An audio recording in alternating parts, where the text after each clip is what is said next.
ಅಷ್ಟೇ ಅಲ್ಲ, ಸೋಮನಗೌಡ ಮಾಲಿಪಾಟೀಲ್ ಅವರ ಮತ್ತಷ್ಟು ವಿಡಿಯೋಗಳು ವೈರಲ್ ಆಗಿದೆ. ಹೋಟೆಲ್ನಲ್ಲಿ ಕುಳಿತು ಮಾತನಾಡಿರುವಂತಹ ವಿಡಿಯೋ ಒಂದು ವೈರಲ್ ಆಗಿದೆ.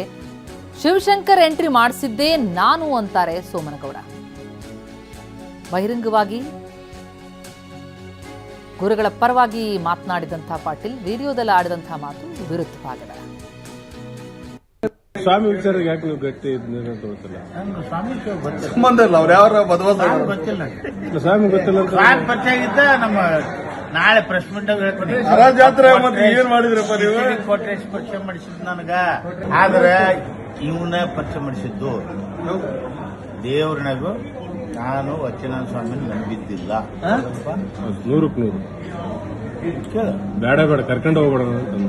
ಏ ಕೂಡ ದಡ್ಡ ಇದ್ದಿಲ್ಲ, ಅವಾಗ ಇದ್ದಿಲ್ರಿ, ನಾವು ನೋಡಿವಲ್ಲ. ಪರಿಚಯ ಮಾಡಿಸಿದ್ದು ಮತ್ತೆ ಇಬ್ರು ಹೆಂಗ್ ಡಿಂಗ್ ಟಿಂಚ ಅದ್ರ ಗೊತ್ತಿಲ್ಲ. ಅವ್ರ ಸ್ವಾಮಿ ಅಂದ್ರೆ ಎಲ್ಲ ಕಡಿತಿದ್ದ. ತಿಂಗಳ ರೊಕ್ಕ ಕೊಡಿದ್ರು ಆಮೇಲೆ ನಿಮಗೆ ಕೊಟ್ಟಾರಿಲ್ಲ ಕರೆಕ್ಟ್. ಅವನ ಹತ್ರ ಅವನಿಂದ ತಿಂಗಳಲ್ಲ ₹1 ರೊಕ್ಕ ತಗೊಂಡಿದ್ರೆ ನಾನ್ ನಮ್ಮಪ್ಪ ಹುಟ್ಟಿಲ್ಲ. ನಾನ್ ನಮ್ಮಪ್ಪ ಹುಟ್ಟಿಲ್ಲ.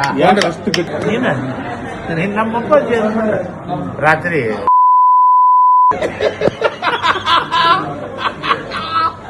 ಸ್ವಾಮಿ ಹಾಕಿದ್ರಲ್ಲ ನಾವು ಬೇಕಾಯ್ತ ಅವಾಗ, ನಾವ್ ಬೇಕಾ ಅವಾಗ. ಇವಾಗ ಬೇಕಲ್ಲ, ಇವಾಗ ತೋರಿಸ್ತಾರೆ. ಈಗಲೂ ಕೂಡ ಇವತ್ತು ರಾತ್ರಿ ಹೋಗಿ ಒಮ್ಮನೆಗೆ ಹೋಗಿ ಅಪ್ಪಾಜಿ ನೀನ ಅಂದ್ಬಿಟ್ರೆ ಹೋಯ್ತು. ಸ್ವಾಮಿ ಹಂಗಿರಲ್ಲ. ಸ್ವಾಮಿಗೆ ಹೇಳಾಕತ್ತೀನಿ, ಅವ ಹಂಗ ಅಂದ್ಬಿಟ್ರೆ ಇವ್ರು ಉಬ್ಬಿ ಬಿಡ್ತಾರ ಅಂತ. ರಾತ್ರಿ ಹೋಗಿ ಉಮ್ಮನಗ ಅಪ್ಪಾಜಿ ನೀನ ಬಿಟ್ರೆ ಯಾರಪ್ಪಾಜಿ ಹೋಯ್ತು.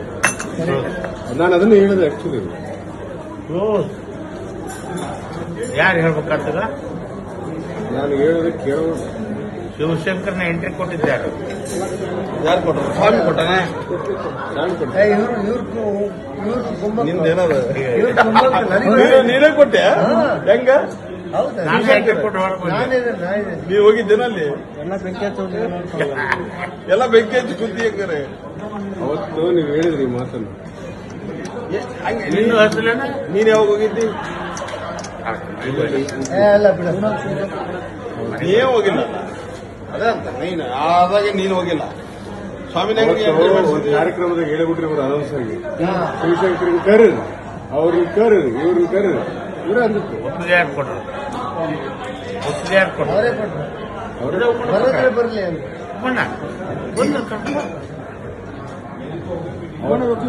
ನಿಮ್ಮಿಂದನೇ ಎಲ್ಲ ಸೊರಬ. ಇಲ್ರಿ, ಕೊಟ್ಟಿಲ್ಲ.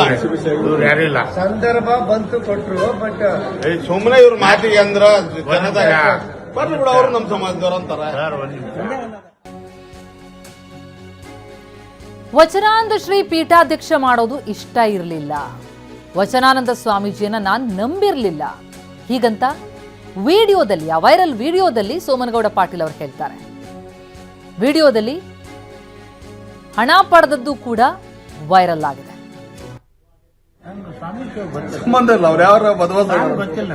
ಸ್ವಾಮಿ ಗೊತ್ತಿಲ್ಲ ಅಂತ ಸ್ವಾಮಿ ಪರಿಚಯ ಆಗಿದ್ದ ನಮ್ಮ ನಾಳೆ ಪ್ರೆಸ್ ಮೀಟ್ ಹೇಳ್ತೀನಿ. ಜಾತ್ರೆ ಮತ್ತೆ ಏನ್ ಮಾಡಿದ್ರಪ್ಪ ನೀವು? ಕೋಟ್ರೇಶ್ ಪರಿಚಯ ಮಾಡಿಸಿದ್ ನನಗ, ಆದ್ರೆ ಇವನ ಪರಿಚಯ ಮಾಡಿಸಿದ್ದು ದೇವ್ರನಾಗು ನಾನು ವಚನ ಸ್ವಾಮಿ ನಂಬಿದ್ದಿಲ್ಲ. 100ಕ್ಕೆ 100 ಬೇಡ ಬೇಡ ಕರ್ಕೊಂಡು ಹೋಗ್ಬೇಡ ಅಂತಂದು. ಏ ಕೂಡ ದಡ್ಡ ಇದ್ದಿಲ್ಲ, ಅವಾಗ ಇದ್ದಿಲ್ರಿ, ನಾವು ನೋಡಿವಲ್ಲ. ಪರಿಚಯ ಮಾಡಿಸಿದ್ದು ಮತ್ತೆ ಇಬ್ರು ಹೆಂಗ್ ಡಿಂಗ್ ಟಿಂಚ ಅದ್ರ ಗೊತ್ತಿಲ್ಲ. ಅವ್ರ ಸ್ವಾಮಿ ಅಂದ್ರೆ ಎಲ್ಲ ಕಡಿತಿದ್ದ. ತಿಂಗಳ ರೊಕ್ಕ ಕೊಡಿದ್ರು. ಆಮೇಲೆ ನಿಮಗೆ ಕೊಟ್ಟಾರಿಲ್ಲ ಕರೆಕ್ಟ್. ಅವನ ಹತ್ರ ಅವನಿಂದ ತಿಂಗಳಲ್ಲ ₹1 ರೊಕ್ಕ ತಗೊಂಡಿದ್ರೆ ನಾನ್ ನಮ್ಮಪ್ಪ ಹುಟ್ಟಿಲ್ಲ. ನಾನ್ ನಮ್ಮಪ್ಪ ಹುಟ್ಟಿಲ್ಲ. ಅಷ್ಟು ಗಟ್ಟಿ ನೀನ್ ನಮ್ಮಪ್ಪ ರಾತ್ರಿ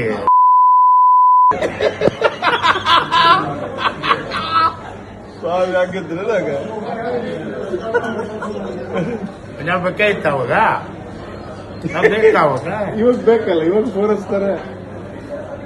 ಈಗಲೂ ಕೂಡ ಇವತ್ತು ರಾತ್ರಿ ಹೋಗಿ ಒಮ್ಮನೆಗೆ ಹೋಗಿ ಅಪ್ಪಾಜಿ ನೀನ ಅಂದ್ಬಿಟ್ರೆ ಹೋಯ್ತು. ಸ್ವಾಮಿ ಹಂಗಿರಲ್ಲ. ಸ್ವಾಮಿಗೆ ಹೇಳಾಕತ್ತೀನಿ, ಅವ ಹಂಗ ಅಂದ್ಬಿಟ್ರೆ ಇವ್ರು ಉಪ್ಪಿ ಬಿಡ್ತಾರ ಅಂತ ರಾತ್ರಿನೂ ಹೋಗಿ ಉಮ್ಮಣ್ಣಗ ಅಪ್ಪಾಜಿ ನೀನಾ ನೀ ಬಿಟ್ರೆ ಯಾರಪ್ಪಾಜಿ ನಾನು ಅದನ್ನ ಹೇಳಿದೆ ಆಕ್ಚುಲಿ.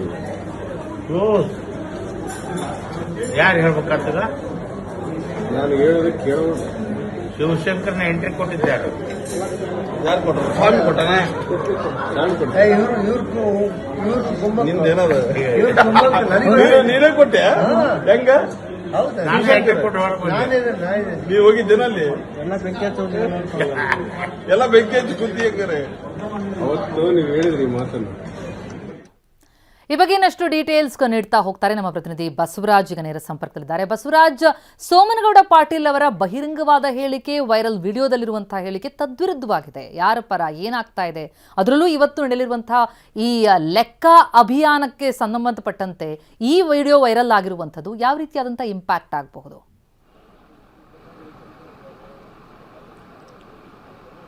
ಪ್ರತಿಭಾ, ನಿಜಕ್ಕೂ ಇದು ಒಂದು ರೀತಿಯಾದಂಥ ವಿಚಿತ್ರ ಘಟನೆ ಅಂತ ಹೇಳ್ಬೋದು. ಏನು ಎರಡು ಗುಂಪುಗಳಿದ್ದಾವೆ, ಸ್ವಾಮೀಜಿ ಪರ ಮತ್ತು ಸ್ವಾಮೀಜಿ ವಿರೋಧವಾಗಿರ್ತಕ್ಕಂಥದ್ದು. ಸ್ವಾಮೀಜಿ ವಿರೋಧ ಇರ್ತಕ್ಕಂಥದ್ದು ಟ್ರಸ್ಟಿನವರು ಮತ್ತು ಸ್ವಾಮೀಜಿ ಪರ ಇರ್ತಕ್ಕಂಥವ್ರು ಲೆಕ್ಕ ಕೊಡಿ ಅಭಿಯಾನದವರು.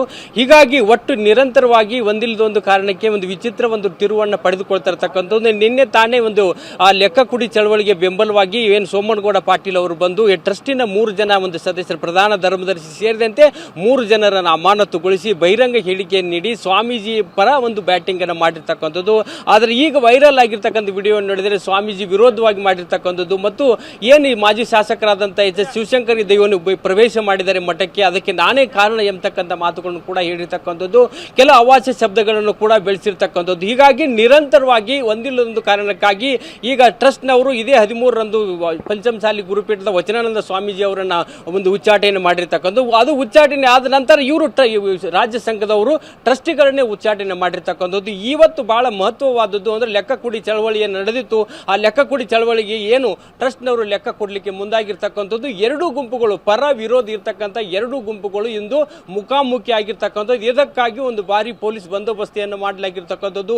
ಇಡೀ ಮಠದ ಆವರಣದಲ್ಲಿ ಯಾವಾಗ ಏನಾಗ್ತಿದೆ ಅಂತಕ್ಕಂಥ ಒಂದು ಬಿಗುವಿನ ವಾತಾವರಣ ಉಂಟಾಗಿರ್ತಕ್ಕಂಥದ್ದು. ರಾಜ್ಯದ ಬಹುತೇಕ ಭಾಗಗಳಿಂದ ಸ್ವಾಮೀಜಿ ಪರ ಮತ್ತು ವಿರೋಧವಾಗಿರ್ತಕ್ಕಂಥ ಎರಡೂ ಗುಂಪುಗಳಿಂದ ಇವತ್ತು ಜನ ಸೇರ್ತಾ ಇರ್ತಕ್ಕಂಥದ್ದು. ಇದರಿಂದಾಗಿ ಮಠ ಇವತ್ತು ನಿರ್ಣಾಯಕ ಹಂತಕ್ಕೆ ತಲುಪಿದೆ ಅಂತ ಹೇಳ್ಬೋದು. ಇವತ್ತಿನ ಘಟನೆ ಇಡೀ ಒಂದು ಮುಂದಿನ ಏನು ಒಂದು ತಿಂಗಳಿಂದ ನಡೆದಂತ ಕೆಲವು ನಾಟಕೀಯ ಬೆಳವಣಿಗೆ ಅದು ಉತ್ತರವಾಗಲಿದೆ.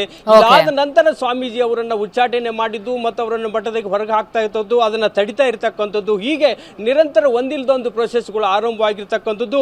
ಈಗ ನ್ಯಾಯಾಲಯದ ಮೊರೆ ಹೋಗ್ತಕ್ಕಂಥ ಸಾಧ್ಯತೆ ಇರ್ತಕ್ಕಂಥ ಎರಡೂ ಕಡೆಯಿಂದ. ಈಗಾಗಲೇ ಈ ಒಂದು ಕಡೆಯಿಂದ ಟ್ರಸ್ಟಿಗಳನ್ನ ಅಮಾನತು ಮಾಡಿರ್ತಕ್ಕಂಥ, ಇನ್ನೊಂದು ಕಡೆಯಿಂದ ಸ್ವಾಮೀಜಿಯನ್ನ ಉಚ್ಚಾಟನೆ ಮಾಡಿರ್ತಕ್ಕಂಥದ್ದು. ಈ ಉಚ್ಚಾಟನೆ ಪ್ರಕರಣಗಳಿಗೆ ಉತ್ತರ ಸಿಗಬೇಕಾದ್ರೆ ಎರಡೂ ಕಡೆಯಿಂದ ನ್ಯಾಯಾಲಯದಲ್ಲಿ ಒಂದು ಪ್ರಕರಣವನ್ನು ದಾಖಲಿಸಿ ಅಲ್ಲಿ ಉತ್ತರ ಕಂಡುಕೊಳ್ಳಬೇಕಾದಂತಹ ಸಾಧ್ಯತೆ ಇರೋದ್ರಿಂದ ಇದು ಕೇವಲ ಮೇಲ್ನೋಟಕ್ಕೆ ಮತ್ತು ಇರತಕ್ಕಂಥ ಲೆಕ್ಕ ಕೊಡಿ ಚಳವಳಿ ಇದೆಯೇ, ಈ ಲೆಕ್ಕ ಕೊಡಿ ಚಳವಳಿಗೆ ಸೂಕ್ತವಾದ ಒಂದು ಉತ್ತರವನ್ನು ನೀಡುವಂತ ಪ್ರಯತ್ನ ಇಂದು ನಡೀತಾ ಇದೆ ಅಂತ ಹೇಳ್ಬೋದು. ಎಸ್ ಬಸವರಾಜ್, ಸೋಮನಗೌಡ ಪಾಟೀಲ್ ಅವರೇ ನಿನ್ನೆ ಟ್ರಸ್ಟ್ಗಳನ್ನ ಉಚ್ಚಾಟನೆ ಮಾಡಿ ಈಗ ವೈರಲ್ ವಿಡಿಯೋದಲ್ಲಿ ನಾವು ಗಮನಿಸ್ತಾ ಇದ್ದೀವಿ ಅವರ ಹೇಳಿಕೆಗಳು ತದ್ವಿರುದ್ಧವಾಗಿದೆ. ಅವರ ನಿಲುವೇನು ಬಹಳ ಗೊಂದಲಮಯವಾಗಿರುವಂಥದ್ದು ಸದ್ಯದ ಸನ್ನಿವೇಶ ಅಂತ.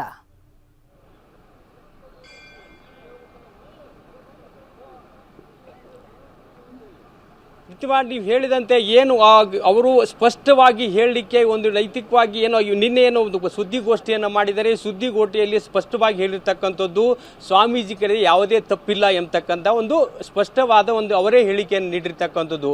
ಆದರೆ ಈಗ ವೈರಲ್ ಆಗಿರುವ ವಿಡಿಯೋ ಸ್ವಾಮೀಜಿಗಳ ವಿರುದ್ಧ ಹೇಳಿಕೆ ನೀಡಿರ್ತಕ್ಕಂಥದ್ದು. ಇದು ಒಂದು ಅವರ ದ್ವಂದ್ವ ನಿಲುವನ್ನು ಸ್ಪಷ್ಟಪಡುತ್ತದೆ.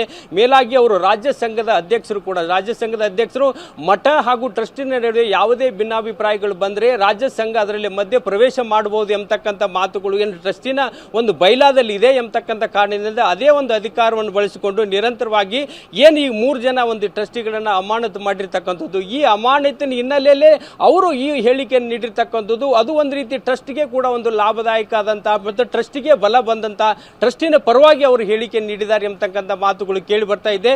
ಇವತ್ತು ಎರಡೂ ಕಡೆಯಿಂದ ಜನ ಸೇರುವುದರಿಂದ, ಅವರ ಅಭಿಪ್ರಾಯಗಳ ಸಂಗ್ರಹ ನಡೆಯುವುದರಿಂದ ಮತ್ತು ಲೆಕ್ಕ ಕೊಡುವ ಪ್ರೊಸೆಸ್ ನಡೆಯುವುದರಿಂದ ನಿರಂತರವಾಗಿ ಇದೊಂದು ರೀತಿಯಲ್ಲಿ ಒಂದು ನಾಟಕೀಯ ಬೆಳವಣಿಗೆ ಇವತ್ತು ಪಂಚಮಸಾಲಿ ಮಠ ಸಾಕ್ಷಿ ಆಗಲಿದೆ ಅಂತಕ್ಕಂಥ ಮಾತುಗಳು ಇಲ್ಲಿ ಕೇಳಿ ಬರ್ತವೆ. ಪ್ರತಿಮಾ, ಥ್ಯಾಂಕ್ ಯು ತಮ್ಮೆಲ್ಲ ಮಾಹಿತಿಗೆ. ಎಸ್, ವೈರಲ್ ವಿಡಿಯೋ, ಮುಂಚೆ ಅವರ ಬಹಿರಂಗ ಹೇಳಿಕೆ ಗೊಂದಲಮಯ ಇರುವಂಥದ್ದು. ಈ ಮಧ್ಯೆ ಹರಿಹರ ಪಂಚಮಸಾಲಿ ಟ್ರಸ್ಟ್ನಲ್ಲಿ ಆದಂತಹ ಗೋಲ್ಮಾಲ್ ವಿಚಾರಕ್ಕೆ ಸಂಬಂಧಪಟ್ಟಂತೆ ಟ್ರಸ್ಟ್ನಲ್ಲಿ ಧರ್ಮದರ್ಶಿ ವಿಡಿಯೋ ಸಹಿ ಫೋರ್ಜರಿಯಾಗಿದೆ, ನಕಲಿ ಸಹಿ ಮಾಡಲಾಗಿದೆ ಎನ್ನುವಂತಹ ದಾಖಲೆಗಳು ವೈರಲ್ ಆಗ್ತಾ ಇದೆ. ಸಾಮಾಜಿಕ ಜಾಲತಾಣದಲ್ಲಿ ವೈರಲ್ ಆದಂತಹ ದಾಖಲೆಗಳು ನಕಲಿ ದಾಖಲೆಯನ್ನ ಸೃಷ್ಟಿ ಮಾಡಿ 10 ಕೋಟಿ ಅನುದಾನವನ್ನ ಸರ್ಕಾರದಿಂದ ಪಡೆದಿದ್ದಾರೆ ಎನ್ನುವಂಥದ್ದು ಆರೋಪ. ವಸತಿ ಗೃಹ, ವಿದ್ಯಾರ್ಥಿ ನಿಲಯ, ಸಮುದಾಯ ಭವನಕ್ಕೆ ಅಂತ ಹೇಳಿ ಅನುದಾನ. ಆದರೆ ಈ 3 ಕಟ್ಟಡಗಳೇ ಇಲ್ಲ ಅನ್ನೋದು ಕೂಡ ಬೆಳಕಿಗೆ ಬರ್ತಾ ಇದೆ. ಸರ್ಕಾರದಿಂದ 10 ಕೋಟಿ ಅನುದಾನವನ್ನು ಮಂಜೂರು ಮಾಡಿಸ್ಕೊಳ್ಳಲಾಗಿದೆ. ಆ 10 ಕೋಟಿ ಬಗ್ಗೆ ಲೆಕ್ಕ ಕೊಡಿ ಅನ್ನೋದು ಈಗ ಭಕ್ತರು ಮಾಡ್ತಾ ಇರುವಂತಹ ಆಗ್ರಹ.